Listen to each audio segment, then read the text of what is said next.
What up, gang? Carolina Jackpot time coming at you. It is Tuesday morning. I hope everybody's doing good today. I'm doing pretty well. It's raining this morning for the second day in a row. Gonna have to do work with the precipitation falling from the sky, and as you also see, it's a little bit lighter outside than usually when I'm driving to work doing these videos. That means I stayed in bed a little bit too long this morning. Yeah.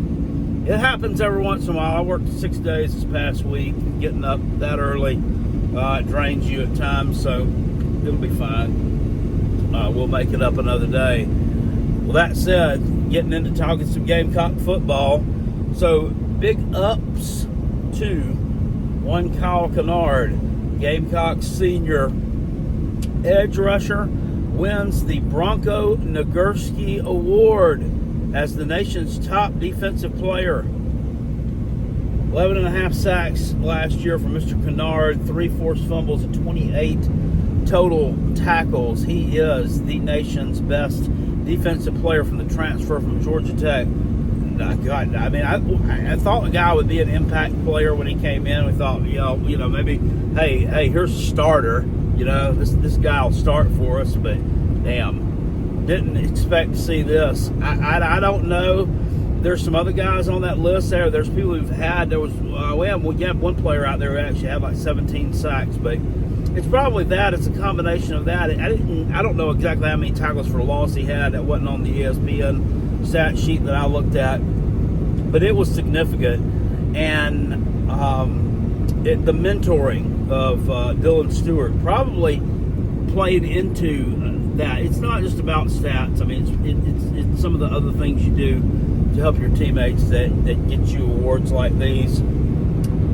Also, I'm kind of wondering if maybe, and I'm not saying as a pity prize, and I don't know, this probably doesn't have anything to do with it, but, and I don't know that I'm not saying he was, but there are probably some people out there who are saying he was the scapegoat for the LSU loss. So this is a nice, this is something nice to give him, since that kind of screwed us a little bit there. But anyway, he's the first Gamecock to win the award. The closest we ever had, Jadeveon Clowney was a finalist for it back in 2012 when he was a sophomore. So I mean, as good as he was in college, Kyle Kennard actually better, believe it or not. So Kyle Kennard wins the Bronco Nagurski Award. Tremendous individual award for a Gamecock player. Got a Heisman Trophy candidate on there for next year too. To believe what you see, because transfer portal officially opened yesterday. South Carolina's had some people get in there. All of them were. We've lost a couple of wide receivers who have played very little, if any. A couple who didn't play at all last year. You lost a running back, DJ Braswell, guy who was kind of highly thought of coming out of high school. He played some last year, made a little bit of an impact, but here in 2024, hardly played at all, if at all. Passed on the depth chart by Jawarn Howell, the guy from South Carolina State, who was the solid third stringer. And then you have Matthew Fuller, who's another highly touted, who was a true freshman this year, the red shirt. Will have 4 years of eligibility left, so I guess DJ saw the writing on the wall there. He wasn't going to get to play very much. He's probably pretty disappointed in that last game at home, where they they kind of honored the senior there. If you'll remember, the Bradley Dunn kid, he carried the ball for like 2 straight series. They let him score a touchdown at the end of the game there. Who's been like a practice player for it's basically like the South Carolina version of Rudy, who's been a practice player for years, and just finally he's getting a chance to get on the field. So they weren't going to deny him that. Braswell probably thought he should have been playing some there. Didn't get the chance, so he transfers out. I say all that to say we haven't lost anyone of any significance. So we can put to bed all the rumors right now. Anything can happen because the portal window is still open for several weeks here, but one could safely assume that no, Lenore Sellers is not jumping in the portal and going to Ole Miss. Auburn is not dropping the bag and taking Lenore Sellers, so y'all can stop trolling me with those dumb comments.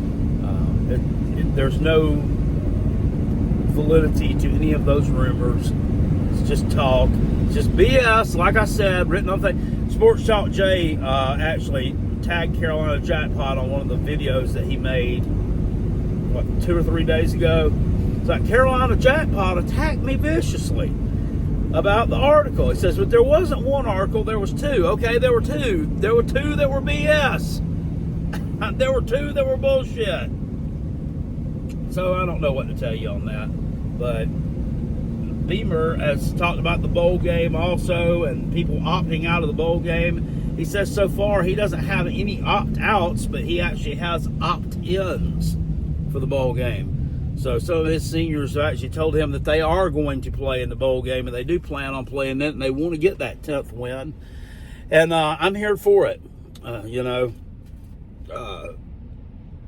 Despite not being able to make the college football playoff, after a valiant effort to do so, South Carolina they're getting to compete in one of these, but this is one of the highest regarded bowls that an SEC team can be in that's on the outside looking in, the Citrus Bowl.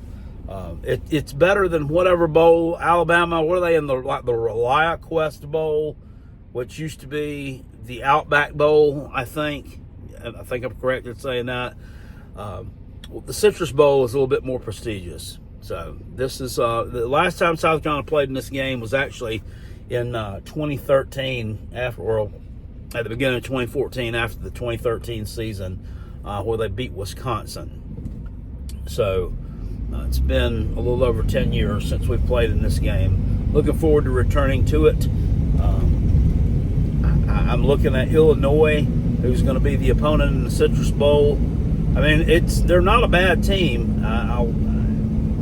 They've got a couple of solid wins there. Got a win over Kansas. I mean, Kansas had kind of a bad end, or kind of a bad middle of the season, but had kind of a stronger finish to the season. So, I mean, at the time it was a good win. They had some injury issues they dealt with, which made them look like, they weren't as good of a team as they potentially could have been. They beat Nebraska when Nebraska was undefeated, I believe.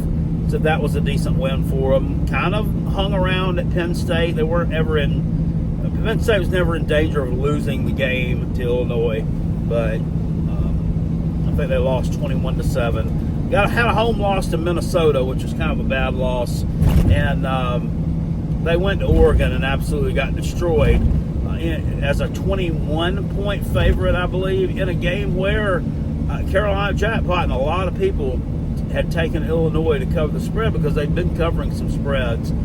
They weren't able to do so there. They got blown out by Oregon. But, I mean, I'm not going to say that means they're just terrible, okay?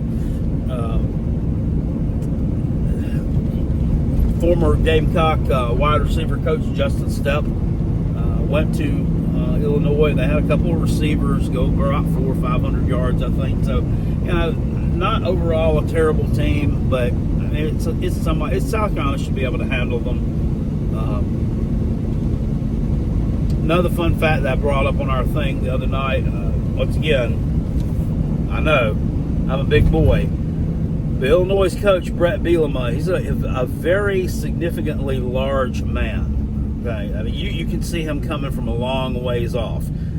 Shane Beamer has not done real well in his coaching career. In fact, he's 1-3 right now against, I guess we would say, obese coaches, and being 1-2 against John Heupel, and 0-1 against one Sam Pittman. Now, I don't really know that Sam Pittman's all that much overweight. He has rather large breasts. he has voluptuous milkers. So, yeah, he's overweight. And we know that Josh Heupel's pretty big. So, 1-3 against big coaches. And, I mean, I don't know if you would say Eli Drinkowitz is an overweight coach. Probably not. I would, maybe not. He looks a little pudgy, but maybe that's just because he's just kind of funny shaped or something. Maybe he's really not. But if he indeed is, then, I mean, that would make that record even worse. Because he's only beaten him one time also. So, I don't know if that's an intimidation factor or if it's just coinkydink, but Shane Beamer not real good against big coaches. Spread was like 10.5 points from when it opened up. I'm not sure exactly where it's sitting at right now. I haven't looked at point spreads and stuff. I took a beating betting on some games this afternoon or this past weekend. Lost about $200. I had the Clemson SMU game parlayed with the Oregon Penn State game. Had Clemson SMU over, Oregon Penn State under, which made all the sense in the world to me. Of course, Oregon Penn State goes over as well as the Clemson SMU does, so lost it there. And I had also taken Penn State on the money line, which was not an awful bet. I mean, they could have won that game, but just wasn't able to kind of complete their comebacks. Oregon was always one step ahead of them, so I lost it there too. I didn't bet anything else on the. Oh yeah, I bet actually on a little prop bet on Antonio Williams for Clemson. This guy, he screws me all the time. I've bet on him a couple of times on prop bets that haven't worked out. Over 65 receiving yards. SOB finishes with 50. I mean, can't win for losing on that. But Gamecocks in good shape, it seems, as far as the transfer portal, not lost anybody of significance. There are a ton of guys so far that are announced that are coming in for visits. You got some offensive linemen. You got a guy from Liberty that's scheduled to visit. You got one from Northwestern, I believe, that's scheduled to visit. Things are looking up there. People are wanting to be a part of the program right now. They're not running from it. And I think it's poetic justice that we actually have a Bronco Nagurski Award winner who transferred to South Carolina via the transfer portal from another school and made a big splash and huge success out of himself at South Carolina after we took flack from different people because Marshawn Lloyd left South Carolina and he went out to USC. Woo, he rushed for 750 yards. Wow. Where's he at now? Anyway, that's about all I got to say about that, guys. Got to go get some work done. I'll see y'all later. Appreciate you. Peace. I'm out of here. Go Gamecocks. Woo.